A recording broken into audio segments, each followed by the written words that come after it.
வணக்கம் மக்களே, இந்த வீடியோவில் என்ன பார்க்க போகிறோன்னா NPHH, PHH, AAY ரேஷன் கார்டுகளுக்கு முக்கிய அறிவிப்புன்னு சொல்லியிருக்காங்க. அதை பற்றி தான் மக்களே இந்த வீடியோவில் பார்க்க போகிறோம். நம்ம சேனலுக்கு யாராவது புதுசாக வந்திருந்தீங்கன்னா மறக்காமல் நம்ம சேனலில் சப்ஸ்கிரைப் பண்ணி பெல் ஐக்கானை கிளிக் பண்ணி வச்சுக்கோங்க. இந்த வீடியோவுக்கு ஒரே ஒரு லைக்கை மட்டும் கொடுத்துருங்க. வாங்க வீடியோக்குள்ளே போகலாம். பொதுவாக ரேஷன் கடைகளில் இந்த நேரம் மாற்றப்படுவதாக சொல்லியிருக்காங்க. ரேஷன் கடையில் நம்ம பொருட்கள் வாங்குகிற நேரம் மாறும் அப்படிங்கிற மாதிரி சொல்லியிருக்காங்க. அதாவது காலை 9 மணிலேருந்து மதியம் 1 மணி வரைக்கும், 2 மணி முதல் மாலை 5 மணி வரைக்கும் இருக்கிறது. இந்த டைமிங் கொஞ்சம் இந்த உணவு இடைவேளை கம்மி பண்ணுறதா சொல்லியிருக்காங்க. இது அனைத்து மாவட்டங்களிலுமே செயல்படும் அப்படிங்கிற மாதிரி சொல்லியிருக்காங்க மக்களே.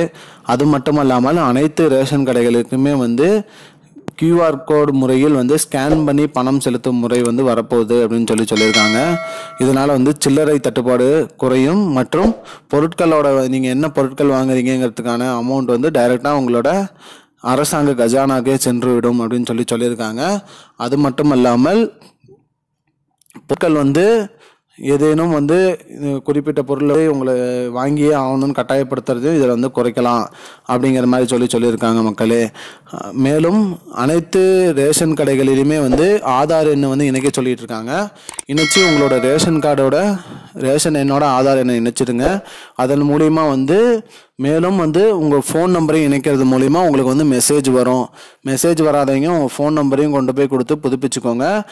உங்களோட பொருட்கள் வேறு யாராவது வாங்குறாங்களா இல்லையாங்கிறத நீங்கள் இதன் மூலிமா தெரிஞ்சுக்கலாம். பொருட்கள் இல்லை அப்படின்னு சொன்னாங்களாலும் நீங்கள் உங்களுக்கு மெசேஜ் எதுவும் வரல, உங்களோட பொருட்களை நீங்கள் கேட்டு வாங்கிக்கலாம். அதுவும் இதில் குறையும் அப்படிங்கிற மாதிரி சொல்லியிருக்காங்க மக்களே. இதுதான் இப்போதைக்கு முக்கியமான பயனுள்ள தகவல். இது போன்ற பயனுள்ள தகவலை தெரிஞ்சுக்கொள்ள நம்முடைய சேனலை மறக்காமல் சப்ஸ்கிரைப் பண்ணி வச்சுக்கோங்க. நன்றி மக்களே. இன்னொரு வீடியோவில் சந்திப்போம். I don't understand your jokes, man.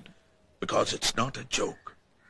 முன்ன பின்ன தெரியாத ஒரு பையனுக்காக விடுற அந்த மனசு இருக்க, அதான் கடவுள்.